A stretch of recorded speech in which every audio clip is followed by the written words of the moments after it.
So that happened.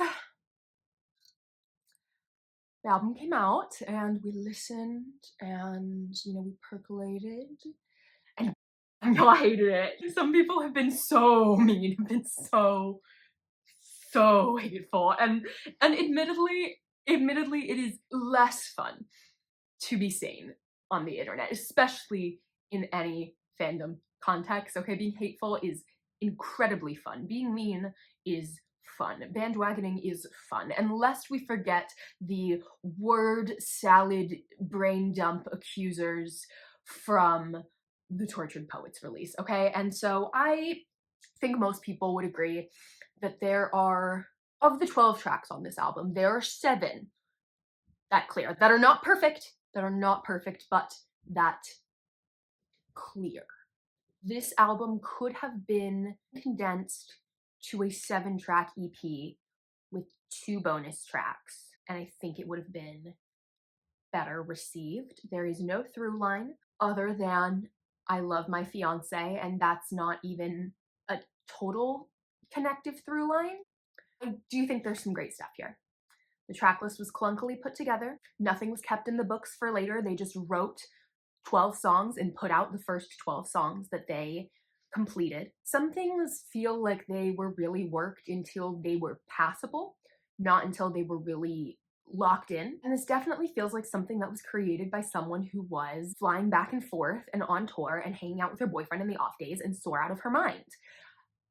And it's all right. So I don't want to get into the dichotomy between what she has said and the work and the response to it, but I do think that there is some great stuff here. I think even on what I think is by far the worst track, I think there are some great nuggets. And I wanted to do this video first. If you did not see the title, we are going to be discussing what is, in my evaluation, the best and the worst lyric on each song from The Life of a Showgirl. And I wanted to do this first before any general analysis, before any song analysis, before any reaction analysis, because I feel like it would just really help us get into the specifics of the points that felt good here and the points that felt bad and really stuck out, and kind of play with and dissect and get into why those certain moments felt that way. So, without further ado, this is going to be fun. Let's get into the fate of Ophelia. Starting with the fate of Ophelia, as we must. This song has some of my favorite moments and some of my least favorite moments. In fact, I think it has my least favorite lyric on the entire album. The best lyric, in my evaluation, is "You dug me out of my grave and saved my heart from the fate of Ophelia." That, to me, is a beautiful, concise, well-written encapsulation of the song. The fate of Ophelia really invokes a haunting narrative of a woman tortured by love into insanity and the sexism that led to her death. And her death was a tragic one that was spoken about and rumored about and kind of tittered about in different ways, and she was still gossiped about all the way into her grave, even as she lay there cold and wrung out by simply putting her whole heart in to love. I think that our Shakespearean expectations for this song were a little bit high, but I think that in this main message and in this like key line, I think they were met. I think that this line really fits the groove of the song, really rolls off the tongue. She doesn't even say, "You saved me." You saved my heart. He saved her heart from the fate of Ophelia. I think what's relevant about that is like her heart being the thing that was saved. It wasn't even that he saved her life. It was that he saved her heart from hardening. He saved her heart from being drowned and left cold and hard and dead, and really conjures an image of someone literally being pulled up out of their grave. Tortured Poets was very funeral. There was a very funeral dirge to Tortured Poets. She was literally shot down in a weremarch on stage, and she was picked up and like Pinocchio'd back to life so that she could showgirl again. The idea of her being dug out of her grave and her heart being saved from drowning in the blue, drowning in love, and falling into insanity, which is also a theme on Tortured Poets, I think really just coalesces really nicely here in this line, and I'm actually really happy with it. Now we have to talk about, and I hate that it's in the first song because this is my least favorite line on the entire album, and that is Saying Something, and I bet you can guess what it is. Because we all noticed it. We all noticed it, and it stuck out the first time we heard this song because it stuck out like a sore thumb, because it is a first draft filler of a line that needed to be worked with and changed into something else. And it is "Keep it 100 on the land, the sea, the sky. Pledge allegiance to your hands, your team, your vibes." And I know technically that's 2 lines. I don't care. I hate the first one and I hate the second one too, and they go hand in hand, and there's nothing you can do to stop me. "Keep it 100 on the land, the sea, the sky" is absolute bullshit. The first time I heard it, I was like, the land, the sea, the sky? Is this Epcot? Like, what are we doing? When were you on the sea? I understand that you're on the land on a tour bus and that maybe you're in your private jet in the sky. When were you on the sea? When you don't, it's giving the teaching of the biomes in a kindergarten song. And I excuse the "keep it 100. That can be a tiny little dorky Easter egg, fine. The land, the sea, the sky is what I have an issue with. It's giving biome teaching kindergarten songs. It's giving a tour of the Epcot pavilions. And as much as I love Living with the Land, I can't abide it. I cannot abide it in this song. I cannot abide it in any Taylor Swift song. And then we move on to "Pledge allegiance to your hands, your team, your vibe." Now, people are weird about the pledge allegiance part. I'm okay with that because she says earlier in the song, "I swore my loyalty to me, myself, and I," right before you lit my sky up. And so saying that she now pledges allegiance even to your hands, that's kind of hot. I'm sort of into that. I like that. Your team, okay, fine, he's a football player, fine. Your vibes. Now, if this is really my issue with this second part, this second trio, if you will, and I don't think that it would hurt quite as bad if the land, the sea, the sky hadn't preceded it, because that's really the biggest offender. And I think that "Pledge allegiance to your hand, your team, your vibes" could get a pass if the "your vibes" part was the only hokey dorky thing. But we have the atrocity of the land, the sea, the sky before that. And then we have "Keep it 100. You can have "Keep it 100 and you can have "Pledge allegiance to your vibes." Those are the 2 dorky things you can have, okay? And they're very close to each other, and they're repeated in the chorus of this song. The land, the sea, the sky has to go. And if you agree, you will like this video and you will let me know below, because this is what if I'm writing for anything on this album, it's that the land, the sea, the sky is not a good lyric, and we can't start pretending that it is. We simply can't. I understand the song is fun to dance to and to sing to, and it's great, and I love it. And you know what? I sing it every time it plays. I will never admit that it's a good lyric though, because it's not. And so I just need us all to know that and make sure that we're on the same page with it. Okay, we simply must move on. This is the first song. Elizabeth Taylor. I love this song. I love this song, and if you don't love this song, you are incorrect. This song hits, and it makes up for the questionable lyrics in The Fate of Ophelia. This song really held up and kept floating my hope for this album when I first listened to it, and I think that there are a couple contenders for best lyric on this song, but I had to end up going with "Been #1, but I never had to, and I can't have fun if I can't have you." This song is about, I feel like a lot of people are like, I love this song. I don't really know what it's about. It is about the romance and glamour of being a celebrity, and then the darker side of that shiny coin.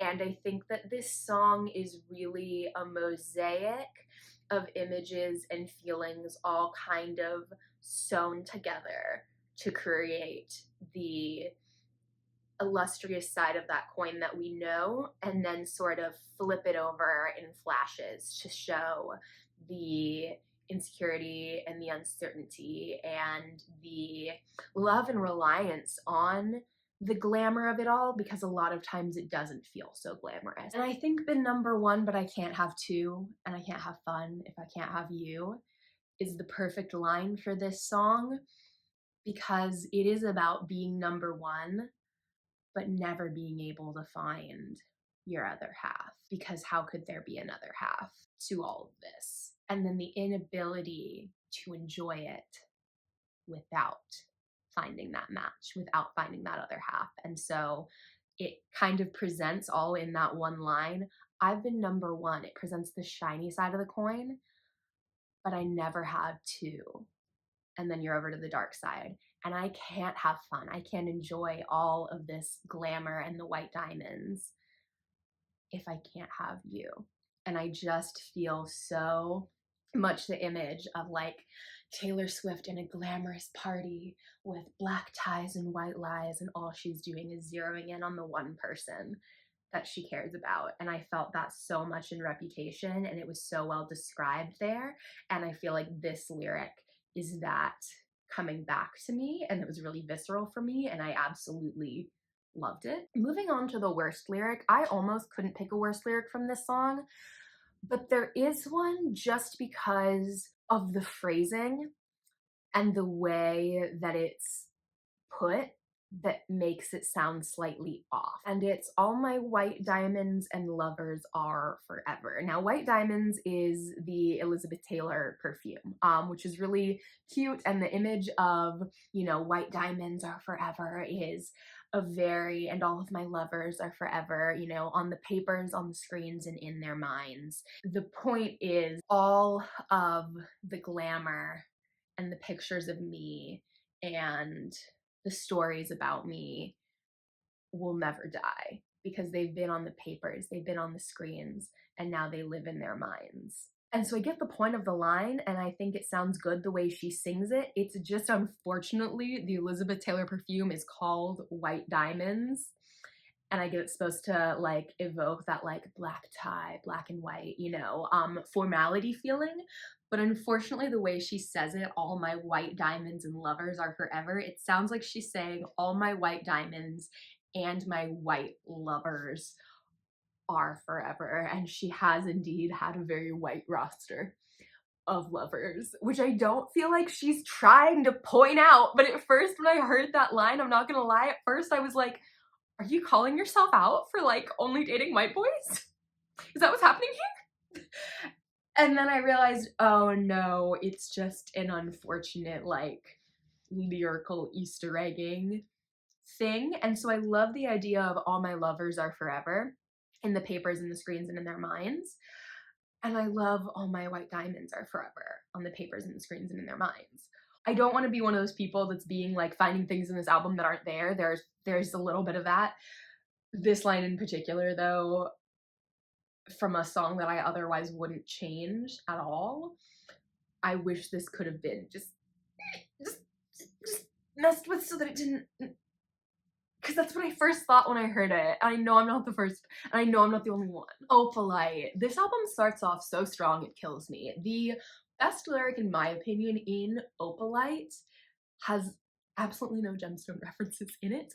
It is, don't we try to love love, we give it all we got. And that is a classic Taylor Swift lyric, my friends. You know exactly what she means, and the thought is so simple, but it's an expansive idea that really unlocks something emotionally, because we do try and love love. We listen to all of these songs about it, we fall into it and out of it, and it's always just kind of this looming thing in your life, whether you're in a relationship or you're not. And that's part of why we love Taylor Swift music so much, is because she really chronicles the ups and downs of love so very well. And so yeah, we really try and love it, and we do give it everything, that we have, because when you are in love, you kind of can't help but do that. And then when it doesn't work out, you get so angry and you regret that, but you can't help but have given it all you had because you were in fucking love. And so even when it's hard and your last like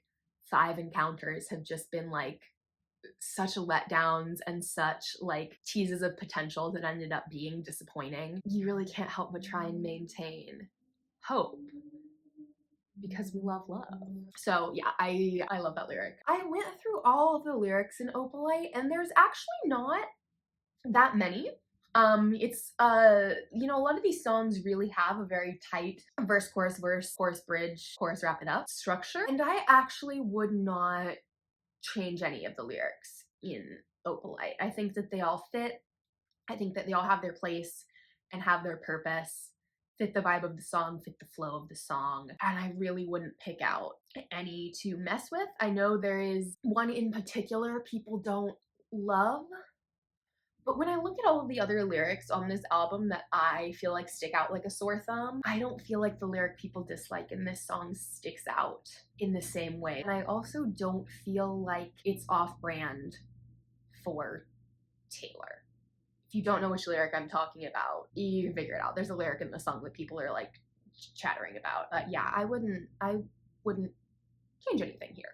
That only happens one other time, so don't worry. Father figure. Now, this, at the moment, is my most replayed song on this album.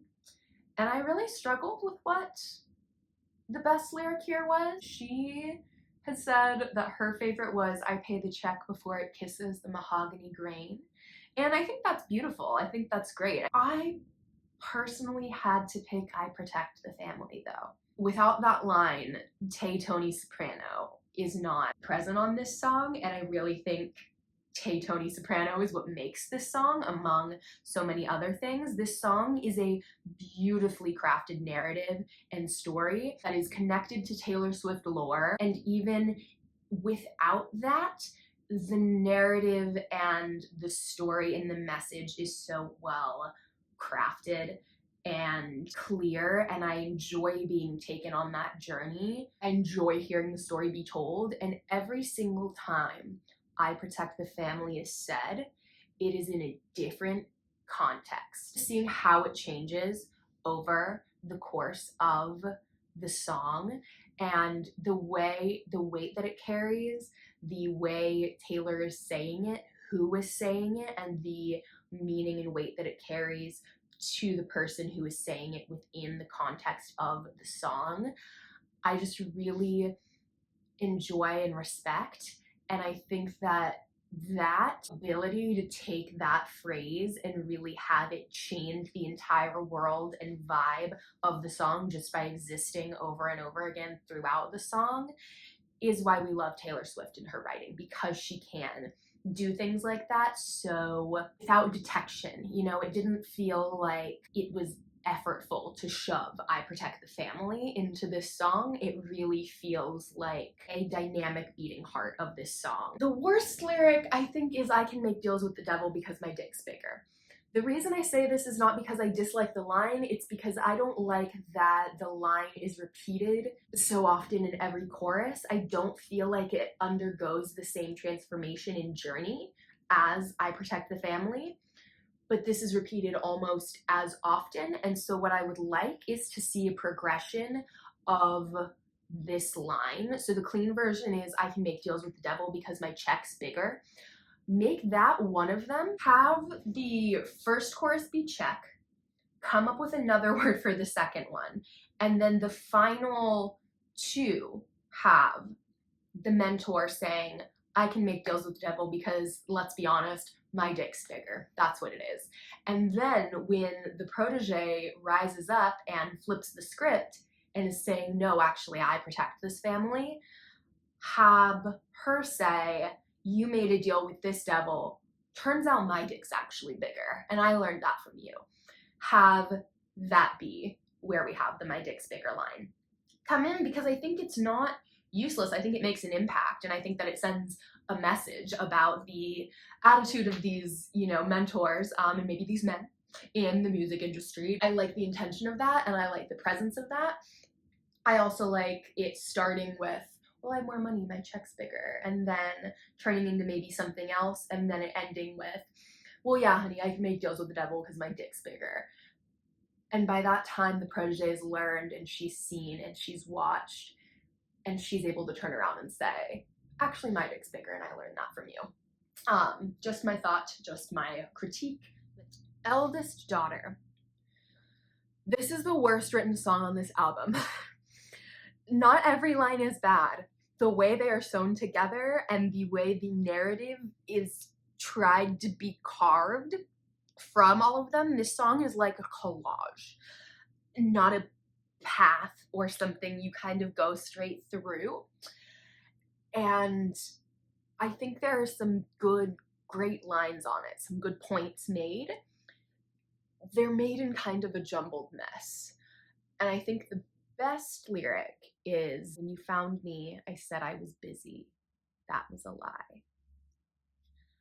I think the point that this song is trying to get across is that the facade and the veneer that, you know, the collective we all put on or put forth for our public, for the greater audience, is tough, and it's become cool to have that tough exterior, and not a lot of people are letting out the gooey, genuine center inside. We're all pretending to be busy when we're not, and we're all pretending to be bitchy when we're not. And I think the essence of, when you found me, I said I was busy, that was a lie, really captures that. The idea of a showgirl who's supposed to have, you know, a lot of high value on her time, a lot of demands on her time. She's very busy. She runs off the stage and she has a bunch of groupies and people waiting for her. Well, when Travis wanted to meet her, they said she was busy. Maybe she was just alone in her dressing room with her family, maybe. Maybe her family had already gone home. And she's saying, no, that's the truth. I don't have a million demands on my time all the time and people begging to meet me. I mean, sometimes I do, but I'm not always booked and busy. I'm not a bad bitch. I am just who I am. And I'm doing my best. And she's kind of making that admission and saying, you know, here's me, here's the softness inside of me. And because I've shown that to you, I'm never going to leave you, because you see that in me and you've really shown light into that part of me, seems to be the point of the song. And so the admission of, when you found me, I said I was busy, that was a lie. It's both the start of the crack in the facade, but it's also the start of the light getting in, because she's talking about when he found her, and the facade she put up, and admitting that it was fake. And so I really like that line. I like how she says it. I really appreciate and enjoy it. Moving on to the worst line in this song, I think most people would agree. Everyone has said that the worst line on this song, there's some clunkers on this song. Everyone has said the worst line is, every eldest daughter was the first lamb to the slaughter, so we all dressed up as wolves and we looked fire. Now, here's my thing. I think that the worst line on this song is, and we looked fire. Every eldest daughter was the first lamb to the slaughter, so we all dressed up as wolves. I think that makes perfect sense. And then adding on that, and you know what? We looked good doing it. We accomplished that mission because it's what we felt we needed to do to be safe. And you know what? We fucking did that, and go us for it. I like that sentiment. And I even don't mind the way that she portrays it until she says, and we looked fire. I think she needs a better way to say, so we all dressed up as the predators to protect ourselves. And you know what? We did it. We were fucking scary. We shouldn't have had to feel safe and to feel protected. We shouldn't have had to dress up as predators, because we shouldn't have been prey in the first place. But she's saying, congratulations on your work, ladies, because you know what? I did it too, and it was hard. It's a very first wave feminism idea. Um, but I do like how she expresses the sentiment. It's the "we looked fire" part that really kind of dates the sentiment back to like the mid 2010s, because that's not really a phrase that's used prominently anymore. It was used prominently like pre-COVID, and it makes me think that that's something that like Travis and the football boys are like still saying. I think the sentiment is fine. I think the message is there.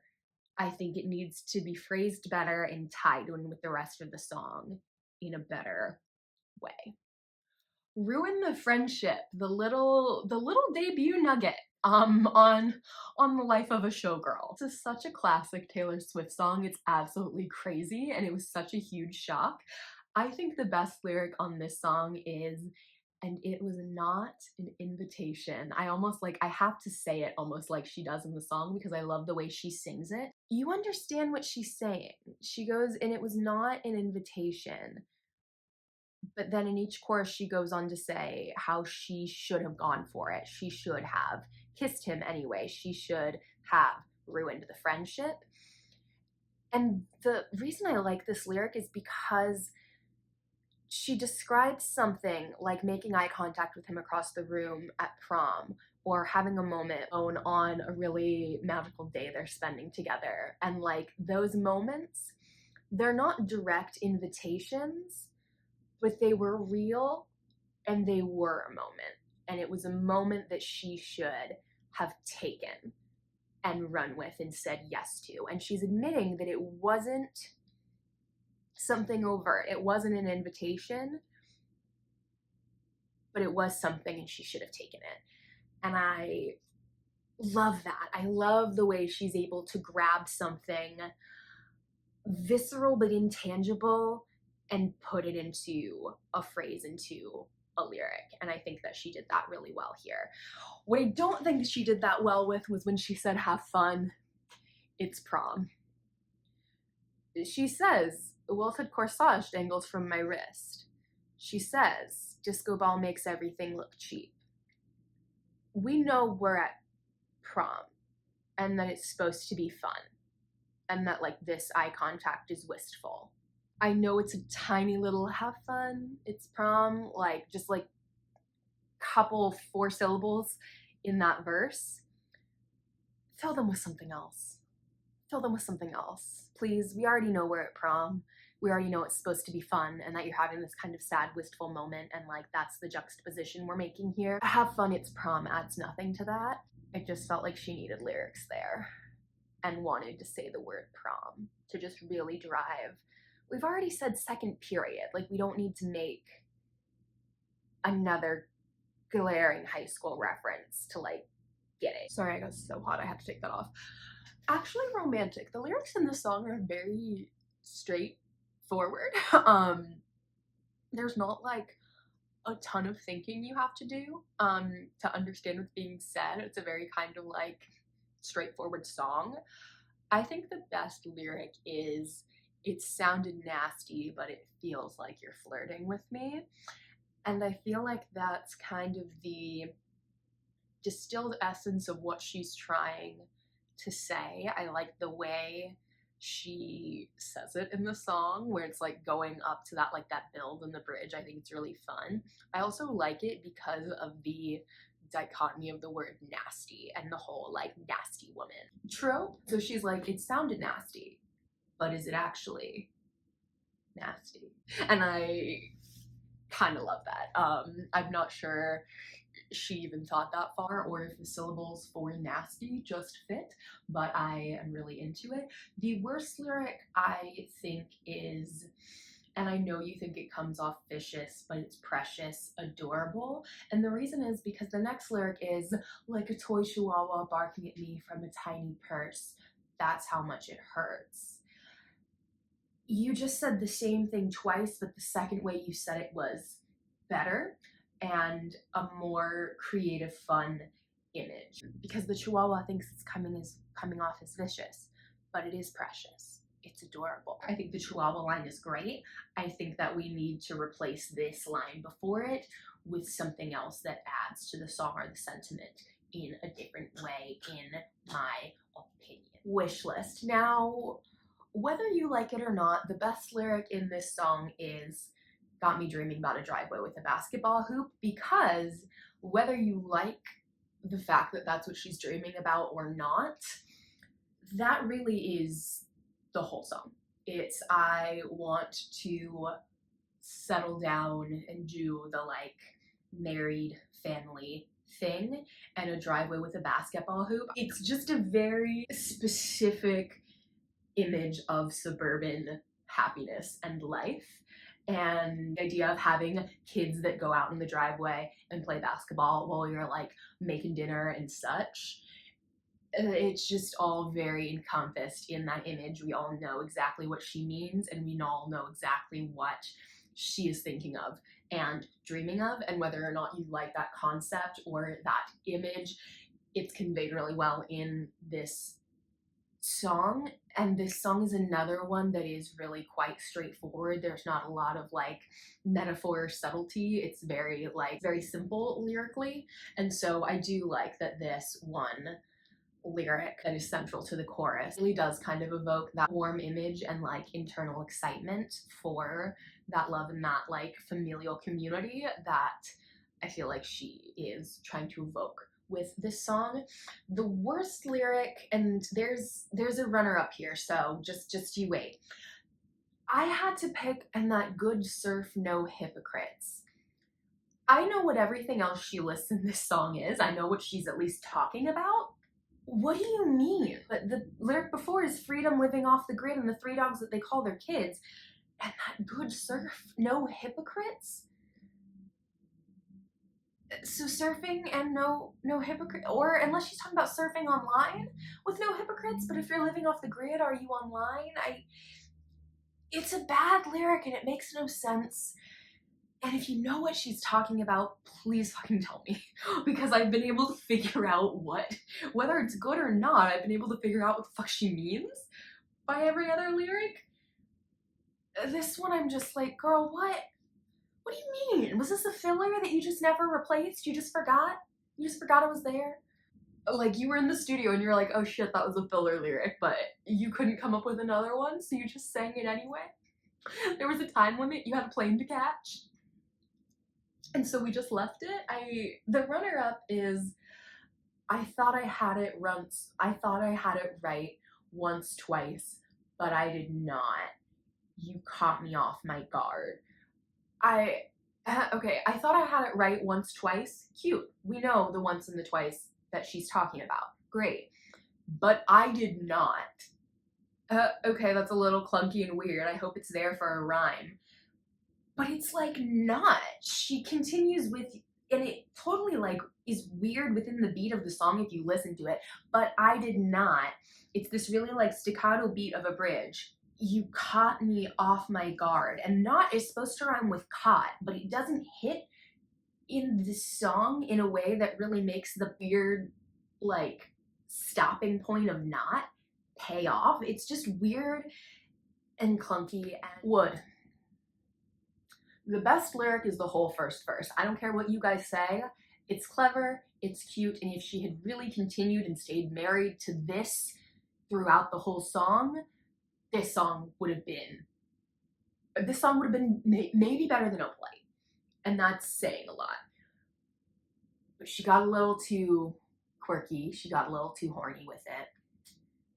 And we have what we have. But Daisy's bare naked, I was distraught, he loves me not. Penny's unlucky, I took him back, then stepped on a crack, and a black cat laughed. Amazing. Beautiful. We get this song. It's about knocking on wood. It's about superstition. It's about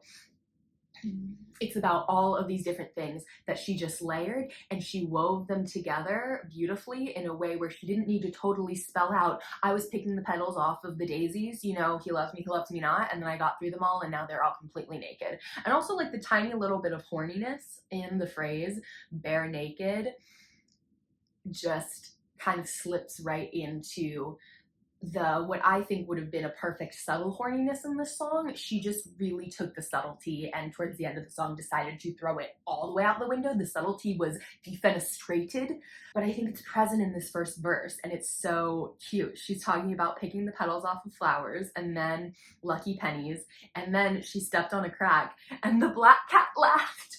The black cat laughed at her, and I think that's so fucking funny. And that's such a cute, clever, concise way to weave all of those together. And she does it with this groove in the back that you just can't help but have fun. And like, I started the song and I was having fun. And I do start having fun when the song starts. Then we get to lines like, what is in my opinion the worst, "Forgive me, it sounds cocky. He dickmatized me and opened my eyes." Forgive me, it sounds cocky. No, it doesn't. You just wanted to use that word. You just wanted to use another dick joke. And you've made a lot of jokes cleverly in this song. Let's not stop being clever here. You don't need to actually use the word dickmatized. Let's imply it.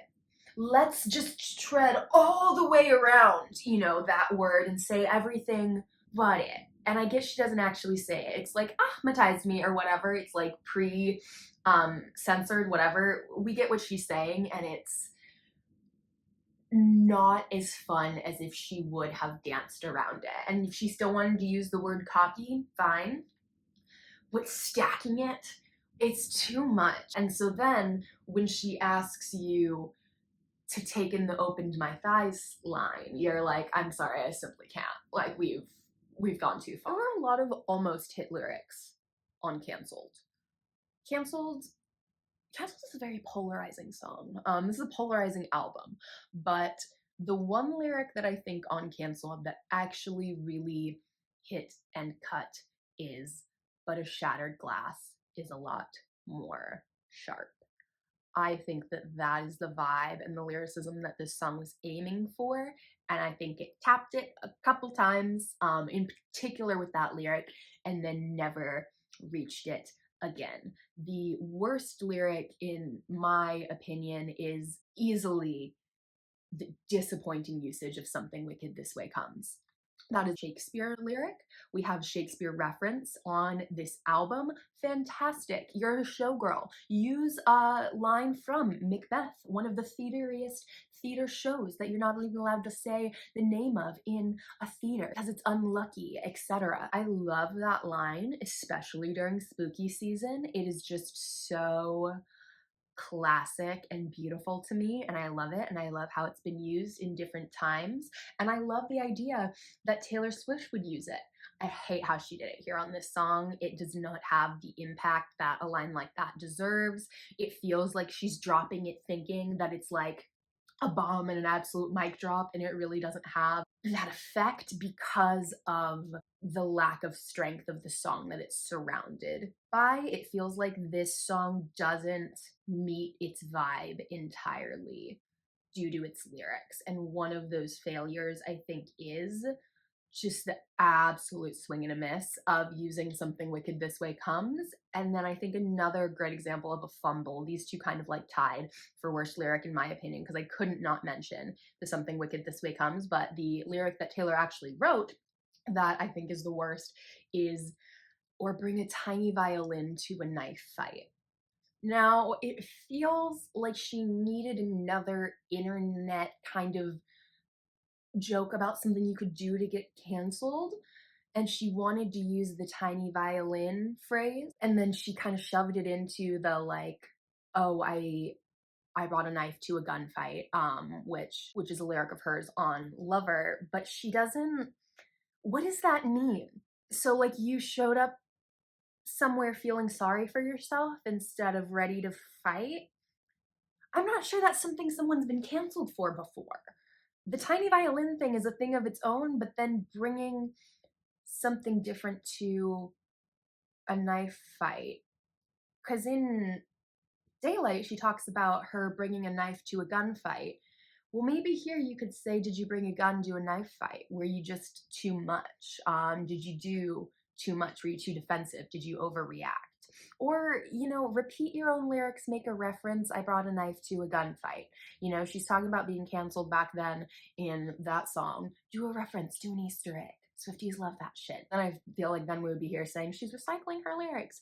So I don't know if she could have won with what she was trying to do with this line. I think she really just needed something else. Charlie wanted to join me, so I had to like shift our angle a little bit so that he could snuggle. Honey is a very sweet but kind of nothing song, and all of the lyrics are very similar. And I don't think people like this lyric either, which is funny. But the best lyric I pulled was, when anyone called me honey, it was standing in the bathroom, white teeth. And the reason is because, and maybe this is just like a straight white female thing, but if people want to take shots at you, if people want to be nice, they'll be nice in the girls' bathroom. If people want to take shots at you and not get like caught for it or clocked for it, they just want to be like quietly mean and like make sure you know you're being taken down a peg, or like get into your head and make you think that people are talking about you, they will also do that in the women's bathroom. And it will be just a little comment. It'll be just a little comment that like only you can hear. So if you say anything about it, you're crazy. And you do, those are the things that get in your head, and they do have you crying on the drive home. And there is something about the white teeth. There's something so Meredith Blake sinister about people whose teeth are like just too white and veneer perfect. There's something very evil about that in a very LA way. And the worst lyric on Honey is actually a lyric that I really actually liked when I first heard it, but then I realized that it's stupid, and it's you give it a different meaning because you mean it when you talk. And that's the point of the song, is when people used to use these terms of endearment with me, they were using them in a disingenuous, sarcastic, condescending way, but you use them as actual genuine terms of endearment. You give them a different meaning than I'm used to them having because I was averse to them before.